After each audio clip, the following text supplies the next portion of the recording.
la ciencia.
What is going on? What is going on? The Bills have opened up the 2020 season 2-0. Got my man Brandon Sturmer in the house with us today, filling in for Fred Kilmartin. Got my amigo Clayton Garrett. What's up, fellas? What's up? Not much. It was a solid day for the Bills, solid day for all the fans that are sitting here watching at home. And hey, I've been anticipating talking about it all night, man. Definitely. But before we get started, we got a little word from our sponsor, Avalanche Health. And we'll get back when we get going. What's going on, Bills Mafia? My name is Brian Allman with Avalanche Health Coaching, the official health sponsor of the Cold Front Report. I'll be here every week to give you health tips and tricks to help you meet your goals. So whether you just need to lose that last 10 pounds or you want to start your 150-pound journey, I'm here to coach you every step of the way. Follow us on Facebook for updates, inspiration, and to schedule your free health assessment. Go Bills. All right, that's right. Go Bills. We'll put the link in this show after to Brian's page, but he has a lot of health tips. Brandon, you were saying something before we cut off. What's going on? How you feeling today?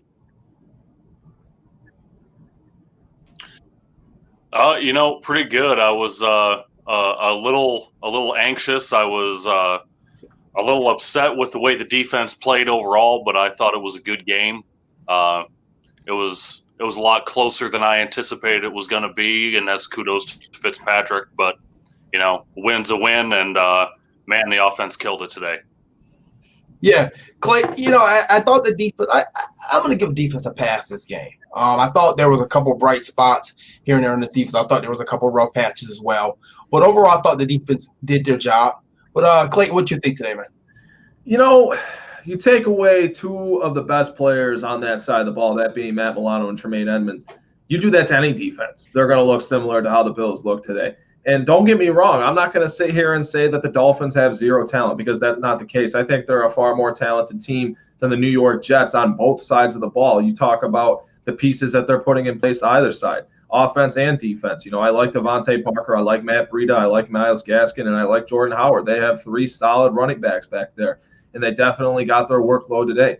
And Mike Gesicki, we can't forget about him. He's always had the Bills have always had a matchup issue when facing Mike Gesicki. And when you lose two players like Matt Milano and Tremaine Edmunds, who, hey, what they contribute in coverage, you saw that the Bills missing that today. But I think the bright spot that we can take away from, I'd say, rather a porous defensive performance without two of their best players on that side of the ball being active today, we can take away the fact that Terrell Dodson is definitively the third best linebacker on this team. He had one hell of a performance. Man, is that dude dynamite. He's flying all around the field, making plays sideline to sideline, everywhere, in the backfield, in coverage.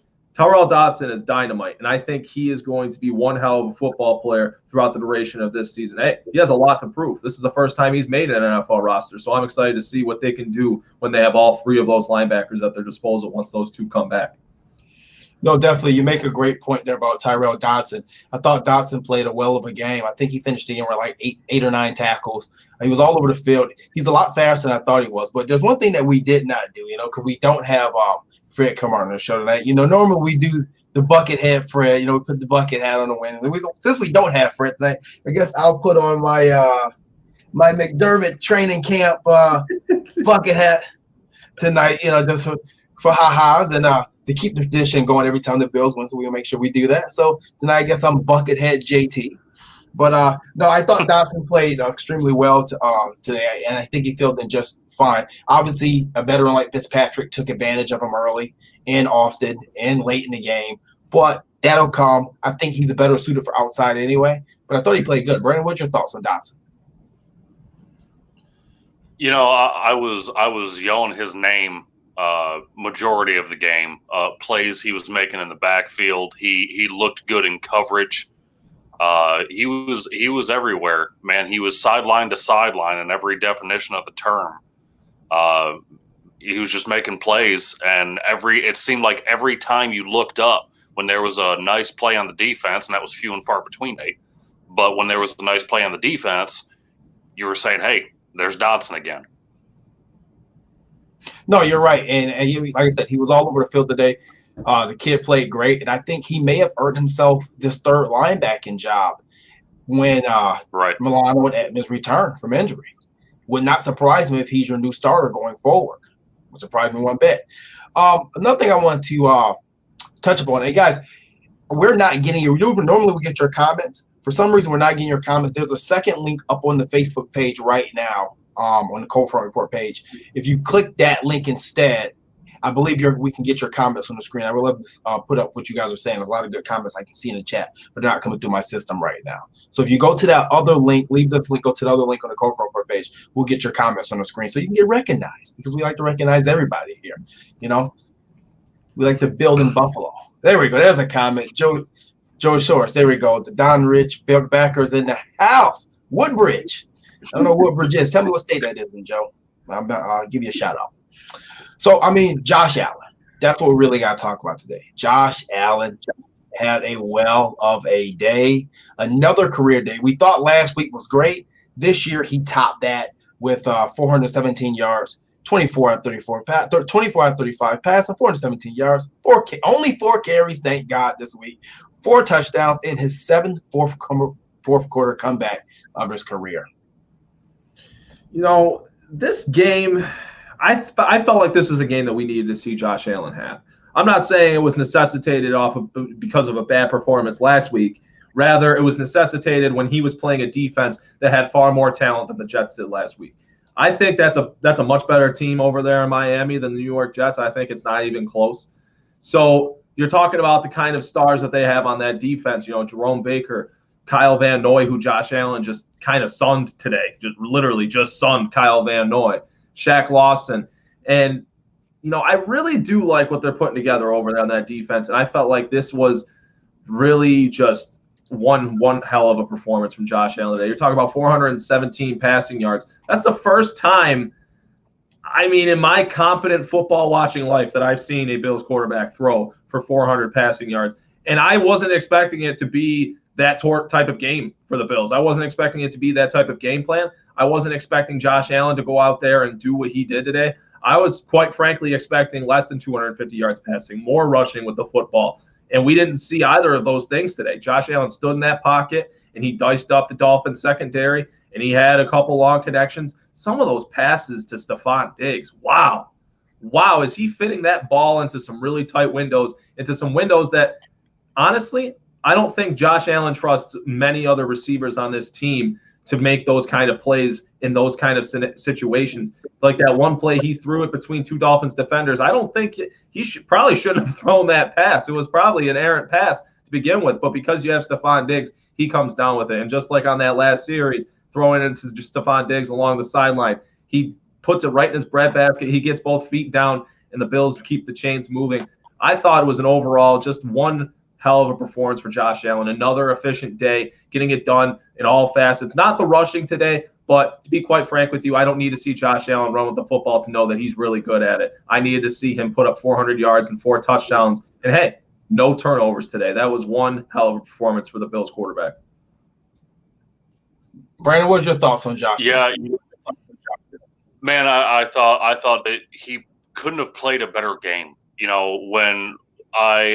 If you saw my article on coldfront.com for last week, I said that I thought that Josh Allen was going to have his first career 300-yard game, in which he did.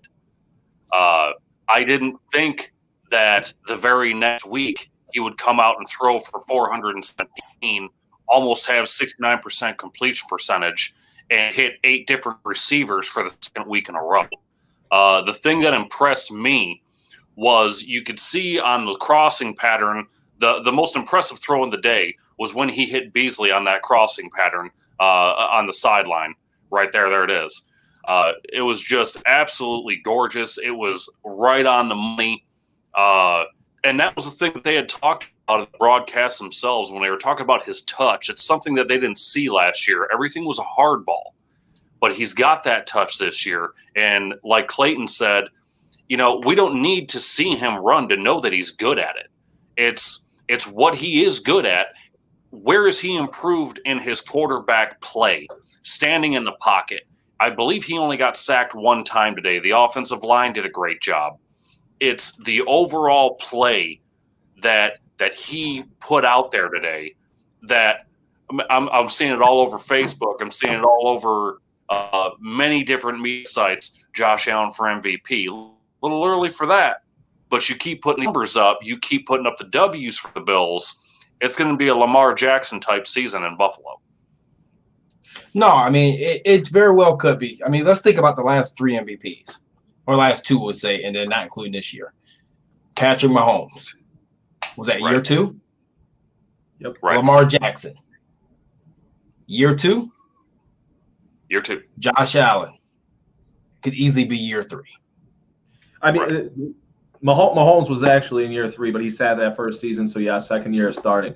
And I see the point. You sure he didn't win MVP that year they lost to the Patriots in the playoffs? That was the year he won MVP. It was the year before he won. That's the second year. Oh, yeah, you're right. Yeah. His first year. Yep, you're right. I'm sorry. It's no reason the kid can't do it. Like I said, at this rate, at this rate, it would be no surprise if he does it. I know a lot of people are going to say, oh, he played against the Jets week 1. He played against the Dolphins week 2. But the experts, and I call them experts, they said he wasn't a starting NFL quarterback. Right. They said that it didn't matter. They never mentioned teams that he would be good against, he would be bad against. They just said he wouldn't be good. They said his completion percentage would never be above 60%. They said he could hit the wide side of a barn. We've heard that. We heard that he wasn't a starting NFL caliber quarterback. But so let's not switch the narrative now. Now that he's come out and he's thrown for 300 yards and shut them up last week, and then he's come back up and shocked the world and thrown up for 417 yards today. Let's not switch the narrative and say, oh, it was just the Jets and the Dolphins, because the Jets and the Dolphins are 2 teams he's been playing against the last 2 years, twice a year. You didn't say, oh, he looked okay versus the Jets or Dolphins. You didn't say it before, so you can't say it now. This is 2 games in, and Josh Allen has over 700 yards passing, completing about 70% of his passes. Leads the league. You don't get a pass. You don't get a pass. I don't care what it is. I don't care if it's Colin Cowherd. I don't care if it's Dan Le Batard. I don't care if it's any of the reporters that said that he would never be an NFL quarterback. You don't get a pass. You have to eat this, and you're going to eat this. Right. We sat down with Bill Polian. Myself and Clayton sat down with Bill Polian this past fall or summer, whatever it was. And we interviewed him, and Bill Polian said this was going to happen. But Bill Polian had it going in year 4. Yeah, this team is just the build from what they were 3 and 4 years ago to what they are right now. And I will give credit to the complete coaching staff. You guys know how I feel about Dable. JT, I know how you feel about Dable especially. I give credit to Brian Dable these first 2 games. Did it seem like he abandoned the run in the first week? Yeah, it's because he did. This week, I believe it was 18, 19 carries, maybe a little bit more than that between Allen and the backs. But it was just a nice overall game plan. It allowed Allen to go out there and showcase what he can do. So I will give kudos to Brian Dable on what he's been able to do to be able to help Allen along, because I haven't seen Allen look this comfortable, look this confident. And I mean, more power to him, because you could tell, that air guitar celebration, the kid's excited, and he's making all of us excited to watch him play. Josh Allen's a dog, man. Josh Allen is a football player. That mentality that we talk about a lot on this show specifically. I don't hear it a lot on many other platforms, but we talk about it here specifically because you need that mentality to win a championship. And I said it last night on the Tailgate Show. I'll say it on every podcast I do. I'll say it on every show I do. The pinnacle is winning the Super Bowl. It's not making the playoffs. It's not winning the AFC East. It's not even winning the AFC Championship. The pinnacle is winning the Super Bowl. And the Bills have built a team that they think can get them to a Super Bowl. And they have it surrounded around leading this team as a quarterback that they think can lead them to a Super Bowl. And yes, don't get it misconstrued. Don't get it confused. Josh Allen is the leader of this football team. We've watched it before our very own eyes. Josh Allen take the lead of this team. It's not just the offense's most productive player, not just this team's their spark. He is the leader of this team. Josh Allen goes down, this whole team goes down with him. You can say the defense is solid. Well, today it wasn't very solid for him. He didn't have a top 3 defense backing him on the other side of the field today. Josh Allen had to go out there and get it done with his arm, and that's exactly what he did. And honestly, he's living up to what I expected this season to be, because you look at what he was in his rookie year, going to his second year, the linear signs of growth. And you talk about year 3 being the big year for quarterbacks. Well, hey, Josh Allen's in year 3. This is the big year for Josh Allen. This is the year where he's either going to prove that he is the guy for the long term, or he's going to prove that he is not the guy. And hey, right now he is 2 for 2 in his first 2 starts of the season, as he's having one hell of a season and having a season that I think is MVP caliber, and that being what my expectation was going into this season entirely. No, I mean, now the next narrative that's going to be on Josh Allen is going to be, oh, okay, well, wait till he plays the NFC West teams. Oh, wait till he plays Mahomes on Sunday night or Thursday night, whatever the game is. It's always going to be a switch of a narrative, because these experts can't stick. When it comes to Josh Allen, they're going to stick to their guns. Mm-hmm. Lamar Jackson, they didn't stick to their guns. They say, hey, he's MVP, and they left it alone. But Josh, for some reason with Josh, they can't give him credit. They can't admit that they were wrong, because they said one thing you can't do is you can't teach accuracy. Well, Josh Allen is telling you, I call bullshit. Simple as that. I call bullshit.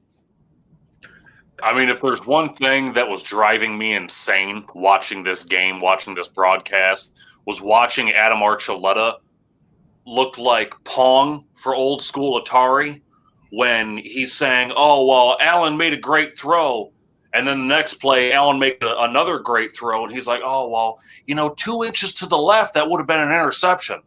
Well, that's why it was an accurate pass. That's why it was a dime. That's why it was caught. When you put it in a spot where the receiver can make a play and he does that, that's the quarterback to the receiver's job.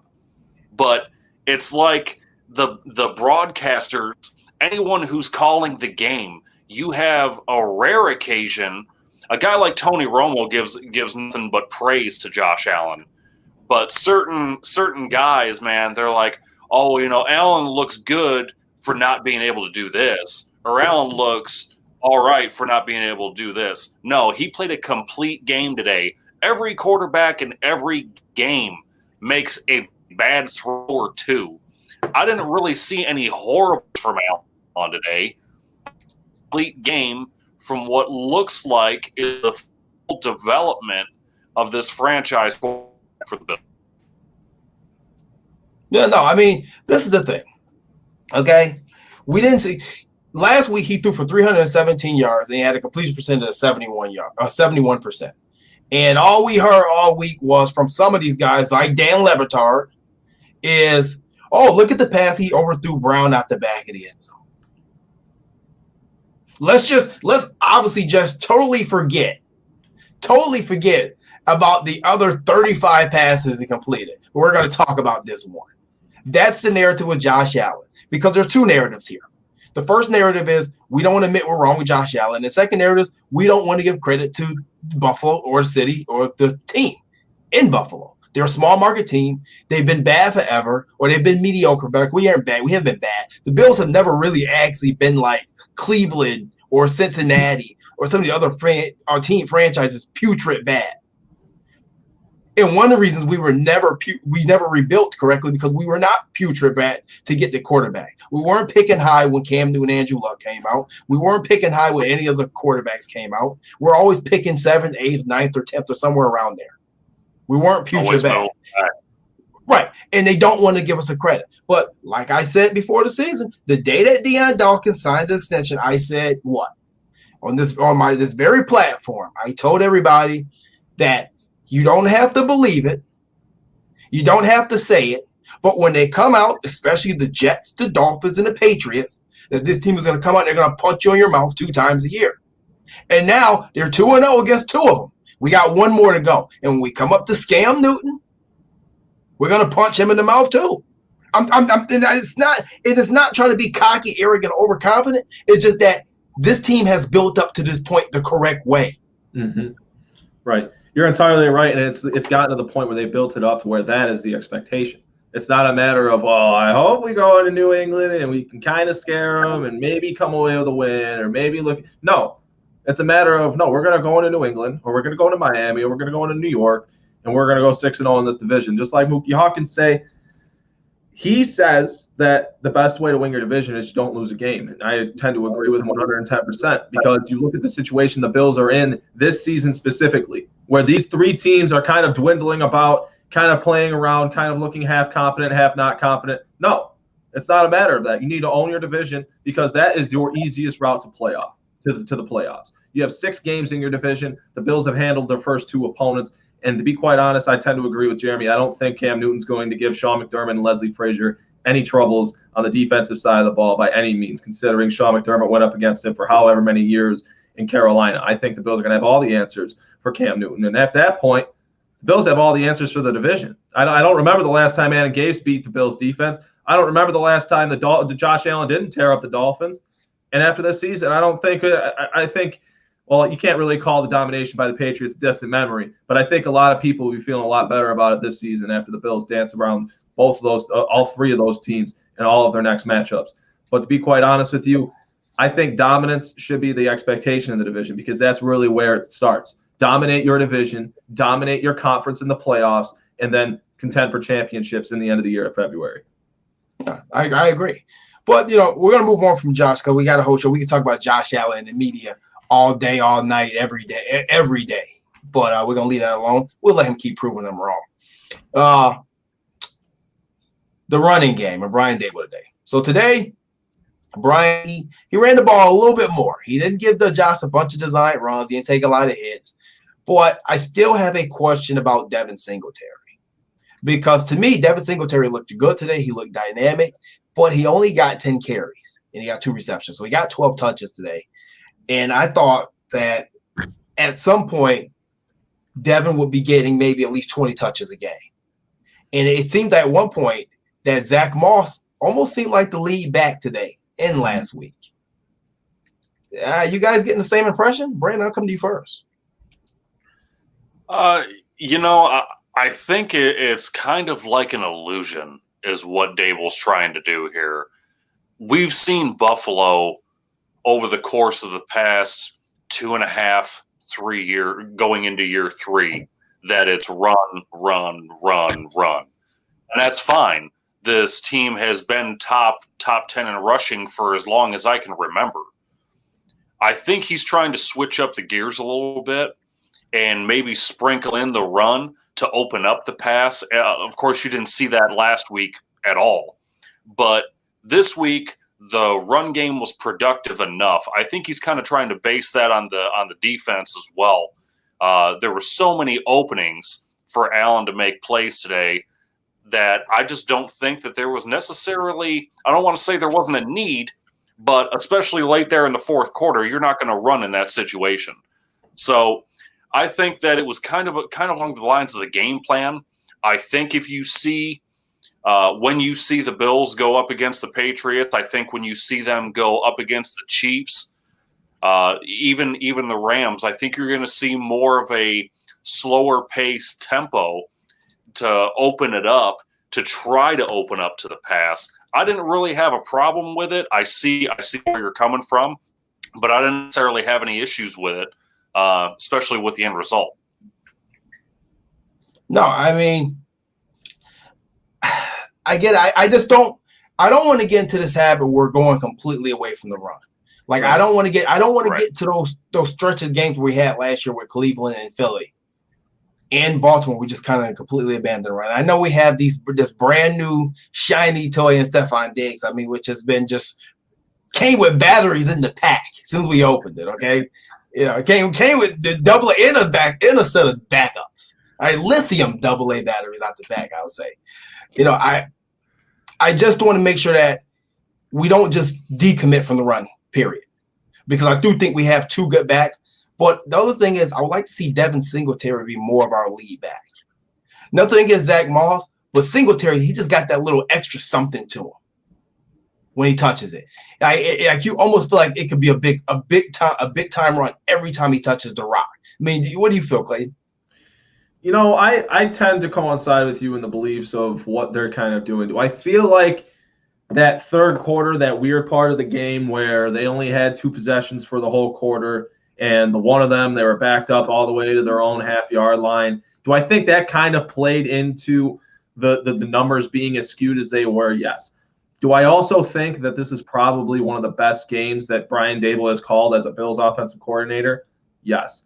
I gave to Brian Dable a hell of a lot of criticism last week after seeing what happened with Josh Allen in that one fumble play. But you got to give criticism where criticism's due. You have to give credit where credit's due. I thought Brian Dable called one hell of a football game. I like the fact that they were running the ball right from the start of the game, right on that first drive. If that drive hadn't stalled out, I feel like the Bills would have been running the ball more efficiently. You had the one concern I come away from this game with is obviously that the third quarter being plagued for this Bills offense. They just didn't do anything in the third quarter. They only got the ball twice, and Miami's offense was really kind of dictating the momentum of the game and the course of the game at that point, given the Bills' defensive woes and Ryan Fitzpatrick really figuring out what to do after coming out of half and that rain delay break.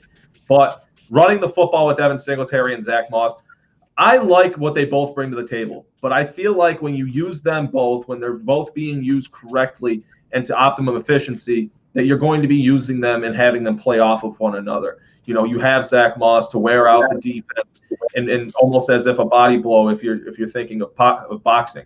He's the body blow to a defense. And then you put in Devin Singletary, like JT touched on. He has that little bit of juice. He always has that little extra momentum, if you will, to his carries that it feels like he could break it at any point. And I feel like using Devin Singletary in those situations after the defense is worn out by your 220-pound power back, I feel like those situations are going to be good situations for Devin Singletary to be efficient and have 5.6 yards per carry like he did today.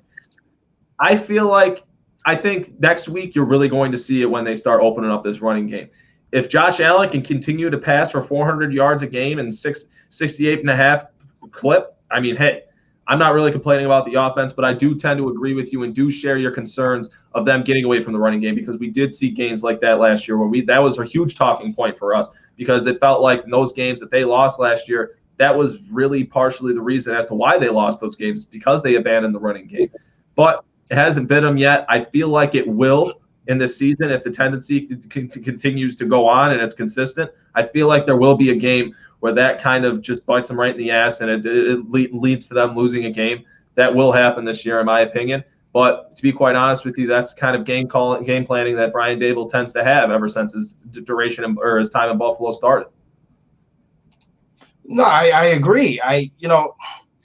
We can't say much because, like I said, Josh Allen has thrown for over 70%. Right. He's thrown for what? 6 touchdowns so far? And any interceptions at all? No, none. No. Okay, so we can't we don't have too much of a leg to stand on with this. We're just saying down the line, we want to make sure. Now, 2 things can happen here, though. It could be a situation where we're not running now, and it's keeping both of these young backs fresh, right, while letting them get their feet wet, letting them get their rhythm going with the offensive line, and then boom, second half of the season, we're just jamming it down our opponent's throats with 2 fresh young running backs. Or it could just be this dude's really going to just throw the ball 40 times a game. Part schematically of what you're saying that I feel like could be advantageous later in the season is, you have Josh Allen airing it out for 400 yards per game. Now, who's to say he doesn't do it again next week against the Rams? That's 3 consecutive games. And then defenses really start to be aware of Josh Allen and these wide receivers and all of these targets that this offense has. And maybe it softens up the defense. Maybe it opens up for more opportunities in the box for the running game. From the line of scrimmage to the first down stick. I think that's really where the kind of place that you're trying to get with this offense. And I can see what they're trying to do. Or it could be just like you said, maybe the dude just wants to spread it out and throw it 30, 40 times a game. But I feel like if that were to occur, where you get to a point with this offense where defenses, the way they used to beat Josh Allen is they'd stack the box, they wouldn't let you run, and they'd run man coverage and make Josh Allen beat you with his arm. Well, Josh Allen's beating teams with his arm now. Josh Allen's beating teams that try and do that against him now. So what are you going to do? You're not going to stack the box, and it's going to open up opportunities for the Bills running backs. And I feel like I tell myself now here on week 2, I could be this could change completely in a matter of weeks. But I feel like right now what is going on is the Bills are opening up opportunities later in the season for more advantageous carries for both of their young running backs. And like you touched on, JT, maybe helping their longevity so they're more efficient at the later course of at the later end of the season when they hope to go for a Super Bowl run. No, I mean, I think you're right. I mean, we're going to see. We'll see. Like I said, right now, my Daboll meter the level was way down. I'm okay. I'm not red. It's not orange. It's like blue or something. If blue's even on the meter. So he's good. He's good in my book right now. Actually, I got a little theory. I'm actually gonna say it now. I actually got a theory. And because I have all these theories, and Clayton, I just never really mention them. But I'm going to mention one now. Daboll's going to be up for that New York Jets job at the end of this season. And Matt Patricia's going to end up getting fired in Detroit because they're a dumpster fire. And I really think that Brian Daboll could end up getting that New York Jets job with the chance of picking Trevor Lawrence and taking Matt Patricia's defensive coordinator. I'm just going to throw it out there because I have to timestamp stuff, because you say stuff and you don't say it out loud. People hear it, but they steal it and take it. So I'm just going to say it on the show live. So moving on, Brandon, what do you think about Stephon Diggs? I mean, is this guy good or what? I mean, we digging it. Man, you look at Diggs, you look at his performance in both weeks. Even though it's only week 2, he leads the league or is tied for the league lead in receiving yards right now with Calvin Ridley. He's just playing lights out. I was a little worried because of the lack of preseason with the way that the offseason was. Was he going to be able to mesh? Was he going to be able to gel with Allen? That worry is completely gone. He's got the rapport that we were hoping to see by midseason. He's got it already. Diggs is the true number 1, and it's really opened it up for the entire receiving core from top to bottom.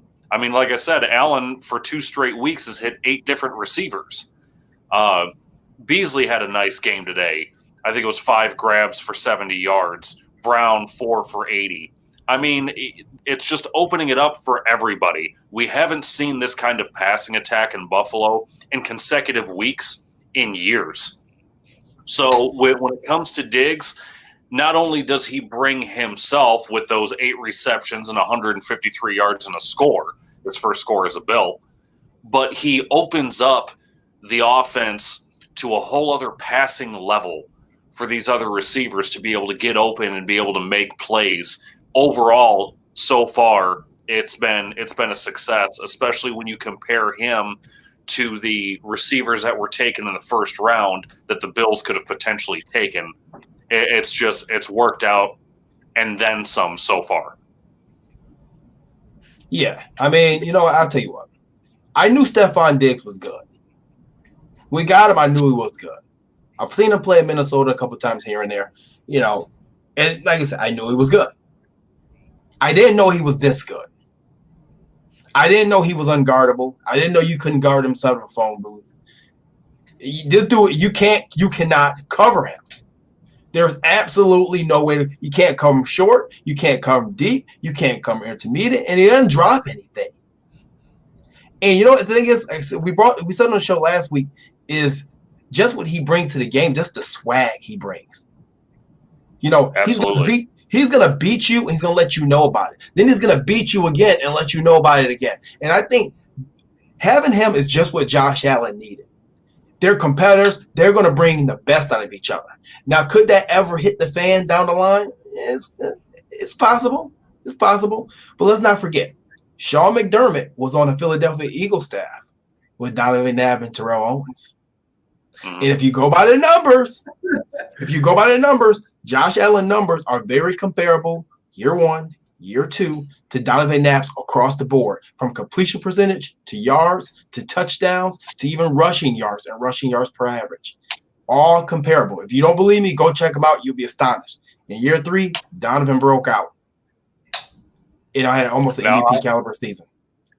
Now, I'm curious on both your guys' opinion on just the one contested catch in the first quarter where it was basically triple coverage and he fitted in that little window, but it was all, to me, it was more Diggs than it was Allen on that one to be able to bring that down, and he got up John.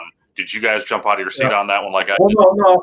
The thing is that was all Diggs. I don't even think Allen should be throwing that football, but the reason he throws that football is because that was Stephon Diggs. And he has the confidence that Stephon Diggs, regardless if there's 4, 5, 6, or 7 Miami Dolphins right there, he has the confidence that Stephon Diggs is going to come down with that ball because Stephon Diggs is just as much of a competitor as he is, like Jeremy was alluding to. You know, just think about that. He threw that ball up there with utmost confidence that Stephon Diggs is going to come down with that pass. And I've seen Josh Allen throw passes like that before where, hey, the other team catches it, and we're all thinking, what the hell is he thinking? Well, this is when he's throwing it to people like Zay Jones and Robert Foster. I'm not going to say Isaiah McKenzie's name because he made a really good play today, but you get my point. There has been a tremendous upgrade with who is surrounding Josh Allen. And while they've upgraded the positions around him, Josh Allen's also grown in confidence. He's also grown with his skill. He's grown with his intellectuals and how he reads defense and everything. He's growing and developing as a football player tremendously and building confidence. And now you give him a guy like Stephon Diggs. You don't think that resonates with the locker room? You don't think they see the same thing that we see where Stephon Diggs pulls it down between 2 guys that are about the same size as him, but it doesn't matter. He comes down with the football, and he gets up and he starts talking his shit. You don't think that resonates with guys in his locker room? You don't think that resonates with his quarterback and all the leaders? They feed off of that. These guys are competitors. They made it to the NFL for a reason. They're driven individuals. They feed off of one another. I feel like that mentality and those kind of plays like you witnessed today, like you just highlighted right there for us, Brandon, I think those kind of plays are the embodiments of a championship caliber football team.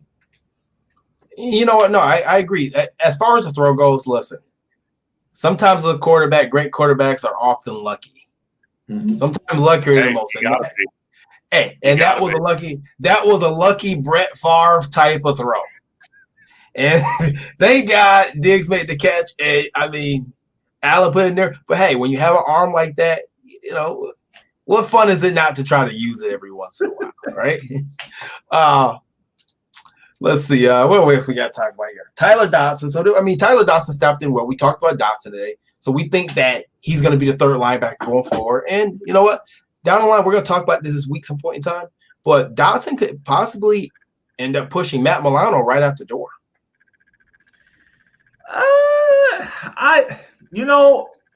I've kind of been on this train with you for a little bit, and it's always been a pondering thought of mine. It's always been, it's only a matter of time before they draft another Milano. Oh, it's only a matter of time before Bashan Joseph develops and takes that spot from Milano. And now we see Terrell Dotson flash in the way that he did today, not just athletically, but physicality. The dude has all of the tools required to be a linebacker in this Sean McDermott defense. So, yeah, why wouldn't we think about Terrell Dotson possibly pushing Matt Milano out the door with that $13.5 million price tag upcoming? Yeah, it's a thought. But honestly, seeing how that Bills defense looked today, I feel a lot better if Matt Milano were the only one out today. And I got to see what Terrell Dotson and Tremaine Edmunds look like playing next to each other, playing in the same defense beside one another. I feel like I'd be far more comfortable having that conversation going down that path if I saw that today compared to you have Terrell Dotson, then you have A.J. Klein, and Ryan Fitzpatrick tore up the middle area of the Bills defense. So it's concerning to me. And I think it's something we all definitely need to keep an eye on as this season transpires, because if that injury that Milano has is lingering and Terrell Dotson continues to get opportunities like he did today, and he continues to take advantage of those opportunities like he did today, then yes, I think we very well could be talking about Terrell Dotson being the long-term will linebacker and Matt Milano going elsewhere this offseason. All right. And I'm going to get to some of these comments because, like I said, the chats are separated for the show for some reason. I'm not getting all the comments. I'm trying to get the most of the comments on there, but I got some from my man Gary Rupert on the other program. It says Allen has been on fire the past 2 weeks. Timothy Lewis says, the Bills drafted Marcel Darius third with the third pick. But remember, Timothy, never forget, Andrew Luck did not come out in that draft, which there was not two quarterbacks at the top of that draft board. So it made Denver's and Buffalo's decision. The year that Cam Newton came out, Andrew Luck was a redshirt sophomore, and they had him scheduled to come out. No, what I was going to say was who were you going to take? Jimmy Clausen, because that was the number 2 quarterback. Mel Kiper's Money in the Bank pick. This guy was going to be a great NFL quarterback. Yeah, I don't know where Jimmy is. Jimmy is somewhere selling a COVID mask. Jason Stroud says, since Prince signed Prince Amukamara Monday, Wallace is garbage. So let's talk about Levi Wallace. Another guy that we had the joy of meeting this offseason. We got to meet Levi. We got to spend time with him, talk to him about his history. We got to interview him. Levi is a great guy, still a guy we keep in contact with. But if we go back to last season, Levi was allowing, I think at one point before he was benched for Kevin Johnson last year, quarterbacks had a 99.8 quarterback rating on him. And today, at one point, I believe they had over 100 yards and they were 100% from capacity to his side. Yeah, that ain't going to get it done. So, Brandon, what do you think about Levi Wallace here? Man, I've been on the Levi Wallace bandwagon for quite some time. I was a fan of his. I still am a fan of his. But I've always thought that he was better suited in the nickel. With injuries, it's been a little bit of a different circumstance. He got burned today, and he got the tendency to get burned. I think that it's time to maybe take a look at some of the other guys that are either on the roster, maybe practice squad, free agency, see what they can do to bring in some competition. Maybe light a fire, because he can make some nice plays. I mean, he can. He's done it before. I think he's not as bad in coverage as what the stats or what the tape really shows, because there's so little of throwing at Tre'Davious White that there's so much being thrown at Levi Wallace. So it's just so many. And when you're a cornerback and you have that many targets on you, you're going to allow passes. Today was one of those days where he allowed a little bit of everything, and it was frustrating to watch him play, especially as a fan of his. I just hope that he can either get better or, maybe they can move him over to where I think he needs to be and, see where it goes from there. This has been a conversation for how long? How long? 2 years now. Yeah, 2 years since he had his first 6 starts at the back end of 2018. This has been the conversation. Which were great. Yeah, great. But that's the point exactly. Those were great. And I think Levi Wallace peaked at that point of his career. I honestly do.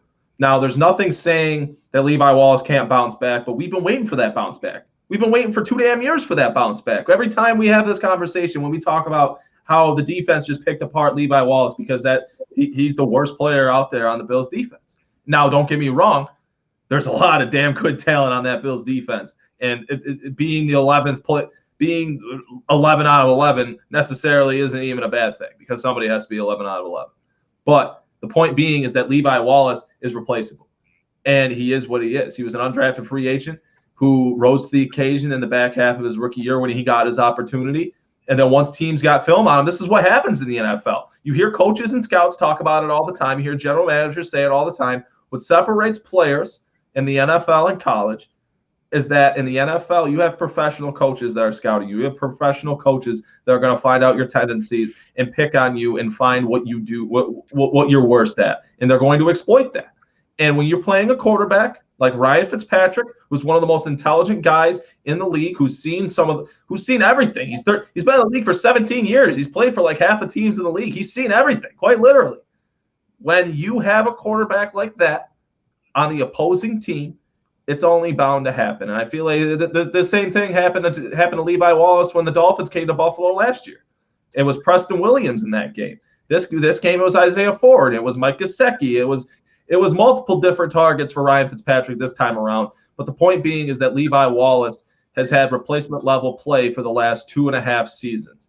And I feel like once Josh Norman comes back come week 4, hopefully in week 4, when the Bills go down to Las Vegas, I think we're all going to kind of forget about the problems the Bills had with Levi Wallace, barring that Josh Norman doesn't lead this season again with injury. Yeah, but Tre'Davious White laid an egg. In my opinion, he laid an egg today too. I don't think he played well at all. I don't think the defense as a whole played well. I mean, not that rubs off on one guy or the other, but I think that one play he let up in the red zone. I feel you. I know what you're saying. I understand that he needs to make a better play on that ball. I feel watching the film, seeing how he played that, because I watched over the game again, seeing how he played that ball. It looked like he kind of lost as to where Ryan Fitzpatrick was throwing that. He wasn't sure if he was leading Preston in the middle of the end zone or the pylon or whatnot. It looked like he had a judgment call and he judged wrong. He's a pro football player. You're going to make a mistake. I felt like, that was probably one of the worst plays that he's made in the last 2 seasons. But then again, it wasn't that game breaking. It wasn't game changing. I feel like for what Tre'Davious White might give up, he's going to give back 10 times more. Right. And, and Eric Barnum comments exactly as he says that. He says Trey White had a bad game overall today. D looked very flat. And I have to agree with that. I do think the D looked very flat. There wasn't a lot of intensity out there today. Levi Wallace reminds me a lot of Aaron Williams when he was first here in Buffalo. Yep. I see. The biggest difference between him and Aaron is Aaron just had problems locating the ball and finding the ball in the air. Didn't have bad coverage, just couldn't locate the ball in the air. They moved him to safety. It was great. It was the best move, and unfortunately, it was the move that was best for him, and it kind of hurt his career as well for the aggressiveness for tackling. Levi Wallace is not big enough to be an NFL safety. But with saying that, I think that's the biggest problem with Levi Wallace in general is his size. Because as far as coverage goes, he's never even a step or two behind this man. It's like he's always right there. But we saw that last year against Alshon Jeffrey. He get out physical for the ball, if you want to call it that. It's that timing. He doesn't get his hand up in time. I don't think it's that. I just think he gets bodied like a boxer on a rebound. If you look at a lot of those catches, they put physical receivers and they go up at him. And now, mind you, They don't even throw at Trey White like that with physical receivers. Trey White, for his size, is very physical. I think that's the problem with Levi is that he's just too light. Because, like I said, even today on the Preston Williams, he was there. On the couple of the catches, Ed Parker, he was there. Last year, Alshon Jeffrey, he was there. They just beat him for the football. And I think that comes down to size. I think we said last year that if Levi Wallace was going to sustain a successful career in NFL, he was going to have to put on 10 to 15 pounds of muscle to do so. Yeah. I would agree with that. Yeah. You know, I remember talking about this, and I tend to agree. But, you know, there's a lot of guys out there that they have an issue putting on that kind of frame.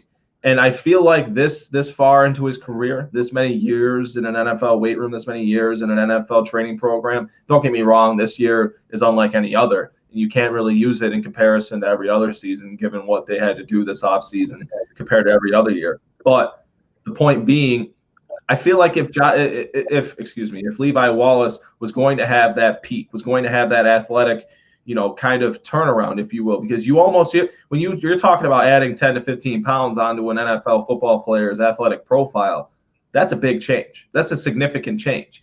And it takes a lot of work. It takes a lot of dieting. It takes a lot of proper things being done correctly in order for that to be a healthy 10 to 15 pounds. And I feel like, you know, this guy, he's played in some of the best places in the country.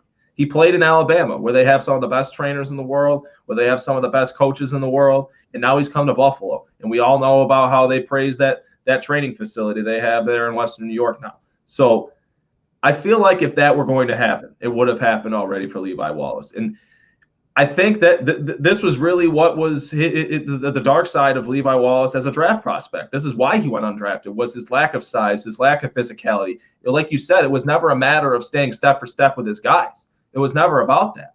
But he just didn't have that NFL size, that NFL frame. And if you don't have the size, then have the attitude and physical play to go with it. Hell, Teron Johnson doesn't have the size. He doesn't really have the muscle. But it's the mentality that comes with the lack of size and the lack of strength that makes up for what he doesn't have with his physical traits. And I feel like Levi Wallace doesn't really have that.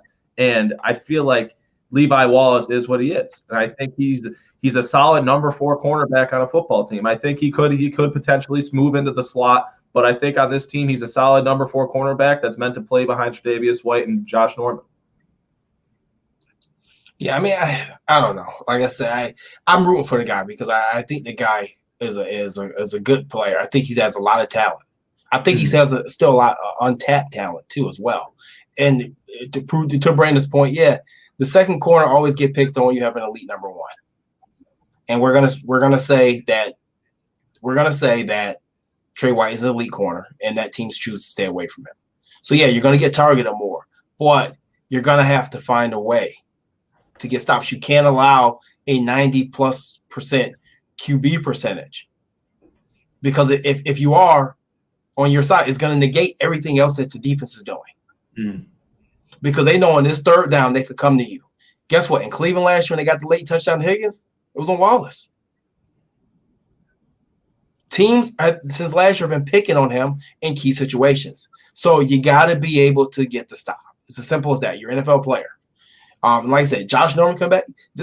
These 2 games have shown people Josh Norman's going right into the starting lineup. If we had any doubts or any questions about it, and I don't think we had any doubt or any questions, we saw Josh Norman sign for $6 million. But if you had any doubts, any questions, Josh Norman is going into the starting lineup. And back to your point, Clint, yes, Levi Wallace is going to slide down to number 4 because we know Teron Johnson is going to stay the nickel until he possibly goes down, and hopefully he does not. But he does have a tendency to go down. At the very least, I am comforted with the fact that if Teron Johnson does go down again, we do have Levi Wallace in this team. Mm-hmm. Yeah, not to mention, you can't even really call him cornerback 4 because when you're talking about that nickel spot, you can't forget to throw in Siran Neal's name into the hat. And that's one player I felt like they should have used more so on that defensive side of the ball. I was messaging JT during the game. I'm just like, where's Siran Neal? Because you see D. Marlowe going out there and he's getting beat on half the reps, and then they put Siran Neal in the game, but that Miami Dolphins offense was cutting through this defense like butter. And Is that really concerning? Yeah. But at the same time, you have to keep in mind they don't have 3 of their starters, because make no mistake about it, like Jeremy just said, Josh Norman's a starter on this football team. And then you don't have your first-round pick, Tremaine Edmunds, and you don't have Matt Milano, who's a very intricate, important piece to this defense and what you do with coverage at that level of the field. So, yes, is what I saw today from the Bills defense concerning? Absolutely. But they didn't have 3 of their starters on that side of the ball. And really, I feel like once we see Josh Norman come into the game against the Las Vegas Raiders, you're talking about Josh Norman being put into a system in which he thrived in Carolina, and he's being put into an optimal situation. If Josh Norman has anything left in the tank, if there were any situation that you're talking about Josh Norman, okay, well, he was traded from Carolina to Washington, and he fizzled out in Washington. Where's he going to go and thrive? If there were any situation in the NFL of any of the 31 teams he would have gone to after Washington, it's going to be Buffalo. This is the situation for him to thrive. This is the optimal situation for him to thrive, playing on the opposite boundary from one of the best cornerbacks in the game. So he's going to have balls thrown at him. He's going to have opportunities to be the playmaker he was in Carolina during his one All-Pro season. And, I keep saying it, but I'm really excited to see what Leslie Frazier and Sean McDermott are going to do when they have all of their tools at their disposal for the secondary, because there is a lot of exotic looks that they can run with that much talent on the back end. Because make no mistake about it, even if Levi Wallace is the 4th or 5th best cornerback, he was starting on this football team for the last 2 seasons. You should be happy that he's the 4th or 5th best cornerback on the team at this point, because that means that they're elevating the talent on this team. That means if the talent is being elevated on this team, then hey, so is the outcome, as you're seeing with the Bills on the rise these last 2 seasons. Yeah, I just saw a comment on there that I tend to completely agree with. I have no faith in Josh Norman. I have no faith in his skill set. I have no faith that he will stay healthy. I didn't really like the signing unless it was like a Frank Gore type thing where you're bringing him in to be a defensive leader, which wasn't really needed. But as much as I like Norman, and I've liked Norman for his entire career, you talk about guys that have had, even whether it's the defensive scheme or the system or whatnot, a guy that's had a high passer rating against him. He was over 100 last year. And it's like he's playing that age. I don't have any faith in him at all, unless it's just to bring an overall morale boost to the secondary unit. We'll see what happens. I wasn't a fan of the money. I could see Teron Johnson moving over into that spot, and like I said, Levi maybe going over to the nickel. If Norman comes out and plays lights out, I will be the first one to eat crow on that situation, but I just don't see it happening. I mean, we're talking about Josh Norman and thriving in this system, and be quite honest with you, we always talk about how the Diggs effect, right? The Diggs effect on the offensive side of the ball, how it opens up the game for Dawson Knox, John Brown, Cole Beasley, etc. That's entirely applicable to the defensive side of the ball with Tre'Davious White. Because think about it. Tre'Davious White, he's going to shadow him. Next week, you're going to see him follow Robert Woods all around the field. And you know what? I'm confident in that matchup. I think Tre'Davious White will be able to handle Robert Woods. You're going to see him follow him. Okay, you have that matchup. So now who's Josh Norman got? Oh, he's got Cooper Kupp. Oh, well, I mean, I understand this is entirely hypothetical because Josh Norman's not going to be on the team next week because he's out until week 4. But point being, having a top corner, having a corner that you have faith in despite no matter who you're putting him on, you have faith in Tre'Davious White. You know he's going to do his job on his side of the field. Okay, well, that wasn't the situation for Josh Norman in Washington. You're talking about the 100 passer rating. Yeah, he had, I believe his name's Kendall Fuller, correct? Kendall or Kyle? Yeah, Kyle Fuller. Kyle Fuller. So he had a talented because it's 2 brothers. It's 2 brothers. I think he had Kendall. Am I mistaken? No, you're right. Because Kyle Fuller with the Bears, he had Kendall. But isn't Kendall in Kansas City now? But he had him in Washington last season. So that situation, if you're asking me, do I really know which corner is better? Is Kendall Fuller better than Josh Norman? Is Josh Norman better than Kendall Fuller? They didn't really have any true number 1 cornerback. And point being, any given week, Josh Norman could be on the best receiver on the opposing team. That could be Julio Jones. That could be any dynamic receiver in this league, the best receiver on the team that he's playing that given week. Is that a position for Josh Norman to succeed? Not necessarily. Is that a position where Josh Norman, you can't really make an excuse for him because he should be able to play against those kind of players with the money he was making that being? No, you can't really say that because now you're going to Buffalo and it's okay. Josh Norman's in a comfortable situation where he's playing the second best wide receiver on a team in any given week. And while that may be Cooper Kupp for the Rams, while that may be, Calvin Ridley for the Falcons, that's also Chris Hogan for the Jets. And it's also Preston Williams for the Dolphins. Not every team has 2-3 solid wide receivers. And I feel like as the season goes on and as the season does its course, you're going to see Josh Norman have these solid games against subpar talent at the wide receiver 2 position. Well, the way I look at it like this, anybody who's doubting Josh Norman in this defense, in my opinion, is crazy. I don't know where the fact that why we don't have faith in Josh Norman, because like I said, when he went to Washington, of course he got the $75 million deal. I get that. But we also completely changed schemes. You took him from a zone-based defense and put him in a man-based defense. So yes, for the money he was getting paid, yeah, he should have been following number 1 receiver for that type of money. But end of the day, somebody said in the chat, and I'm going to go back and read it. Someone asked a question, well, why was Levi Wallace matched up on Devontae Parker multiple times today? Why was Trey White not following? And I asked the same question. But that's been the difference in Buffalo. Trey White has not always shadowed or has been required to shadow the number 1 receiver. Josh Norman has been a number 1 cornerback in this league. And now you're telling him, all right, Josh, you have only $6 million deal. We need you to just go shut down the number 2. We need you to just do your part on your side of the field and not worry about anything else. I'm very confident. I'm actually overly confident that Josh Norman can and will do that. I'm just worried about, hey, how much is he going to command in the offseason after he has the stellar season he's going to have, because he's going to have it. And unlike Levi Wallace, he's not going to be laid back. He's not going to be mild-mannered. He's going to be a talker. Like I said, there's a Diggs effect on the offensive side of the ball, and there's going to be an Norman effect on the defensive side of the ball. If you don't believe it, just watch and see. That's it.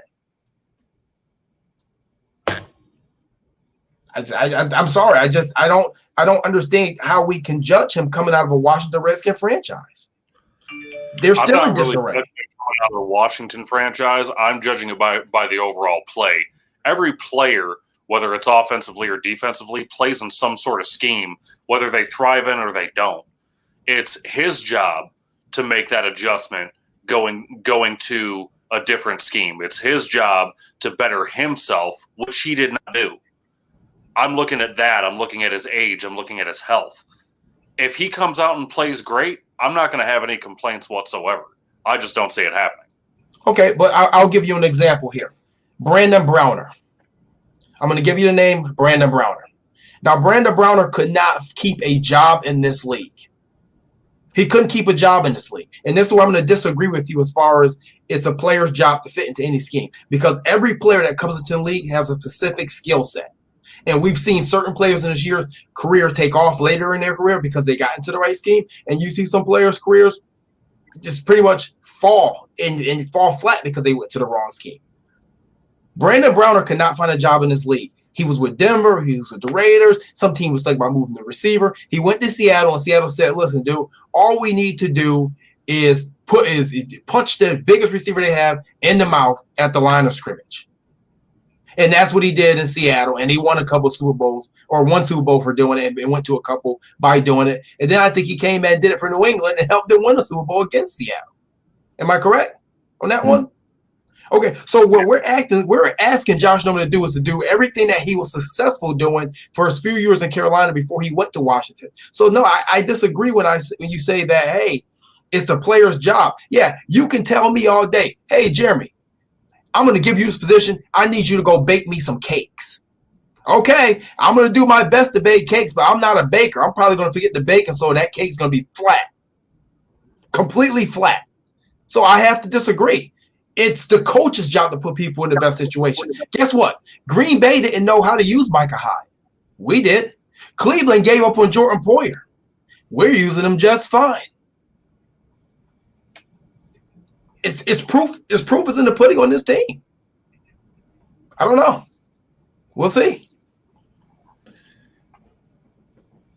We'll see. But guys, I mean, I think we pretty much covered it all. Final thoughts, Brandon, I'll come to you. Thanks for stepping in for Fred Kilmartin tonight.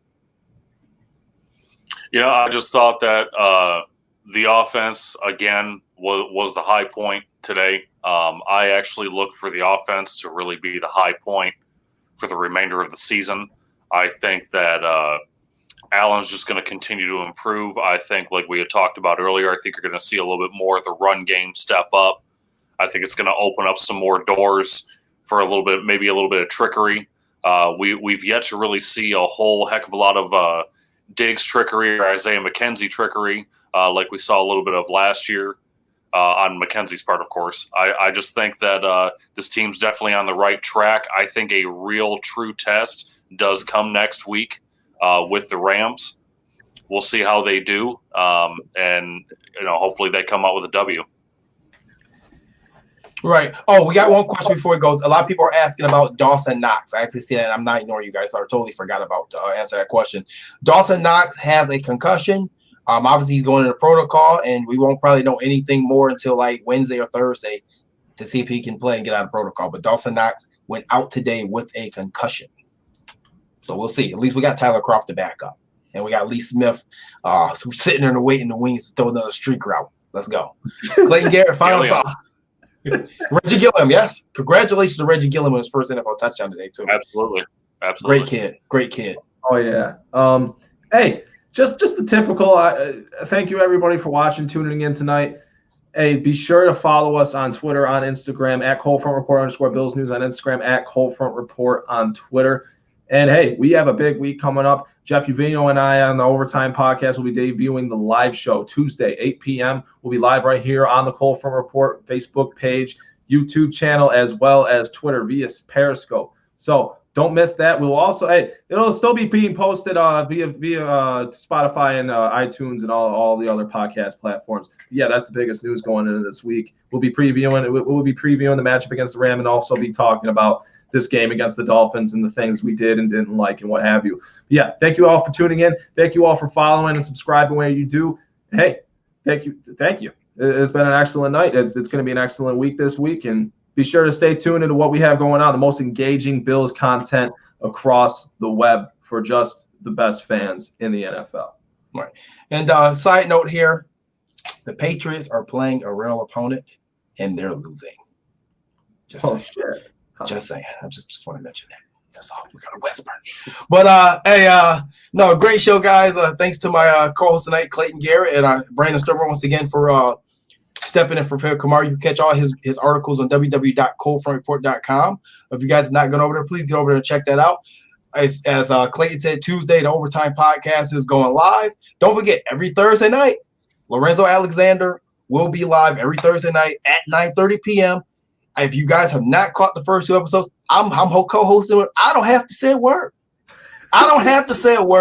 Zoe just get going and going and going.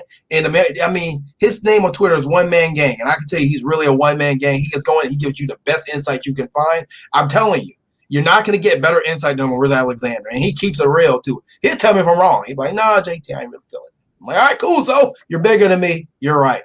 Other than that, no, guys. Great show. Bills are 2-0. Josh Allen has thrown for over 700 yards in his first two games. Cannot believe it. He's thrown over 70%. Let's see if he can keep his trailblazing pace. It's not MVP pace. But hey, other than that, we're out. Josh Allen, this is for you. See you later. Scam Newton.